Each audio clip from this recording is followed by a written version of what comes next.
New data shows businesses in the state are closing their doors in record numbers and unemployment is continuing to rise. This is from the Sunday Herald Sun today.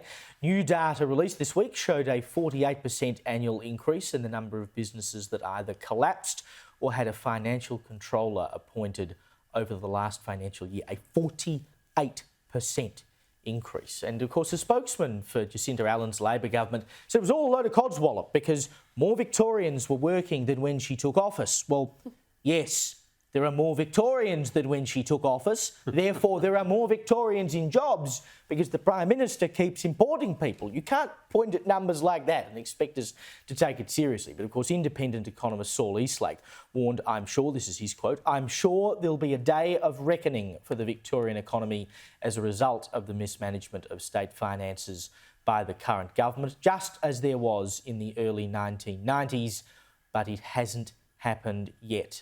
Who would have thought that such a thing would need to happen in Victoria, Jaimee? I mean, you know, this place is an absolute basket case. They're turning, but we used to refer to South Australia as a mendicant state because we had to give them all this GST money. That's what's happening with Victoria, allegedly one of the powerhouses of this country now. They are in serious trouble. 48% increase in businesses going bust. That's a big problem. It's really sad. So more than 4,000 businesses have gone under. Unemployment rate has increased as well. What's concerning is the amount of debt that this state is accumulating. It's forecast to hit $194 billion by 2028.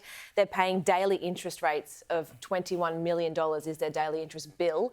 And what's really concerning is comparable to other jurisdictions around the world, Victoria has one of the worst debt burdens.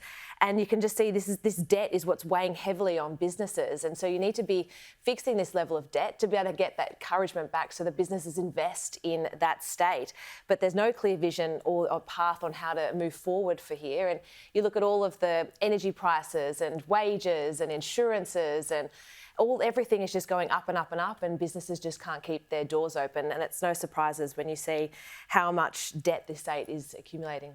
The only problem, Joe, is when you've got an opposition like the one you have down in Victoria. And look, I think Brad Batten's a good guy and a decent leader, but the party itself is still in so much turmoil because of all that pseudo stuff that they went through, that the chances are that you'll have the same again for another 4 years next November when we have an election. There is every chance. The public polling shows that, and my understanding is the private Labor polling shows that as well, which is disappointing even for Labor supporters or sensible Labor supporters, because the best outcome would be for Jacinta Allen to go, for Ben Carroll, her deputy, to replace her. He is from the right. The left still runs the numbers in. So again, we've had a complete reversal from the right technically running the state of Victoria and Dan Andrews serving at their pleasure. And then, of course, there was all the branch stacking scandals, and they got cleaned out. It got taken over by the executive, the national executive, which is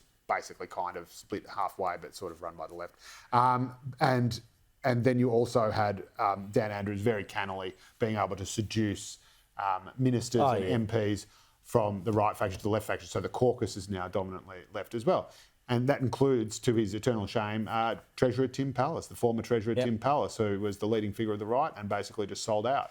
And this is what happens when you give up on trying to be fiscally responsible, try to give up on sort of sound, responsible economic management, and you just think you can sort of tax and spend your way out of an economic and fiscal crisis. You get stuff like this, and it's absolutely bonkers. And Victoria is broken. If you look at what's happening with real estate values there, going through the floor because of all the land tax, it's just an absolute broken state. I'm actually going there on the weekend, so and you're sure to say hello to everybody. You are from there, and I'm from there. There's a good reason you're from there. Yeah. I've gone totally native. I'm like a quit smoker who tells everyone else that they should don't do it. Don't touch it. And it's funny you mentioned the property prices, because Adelaide is now set to overtake Melbourne in terms of median house prices. Yep. I mean, what does that tell you about the confidence that exists in Victoria and Melbourne at the moment? It is not good.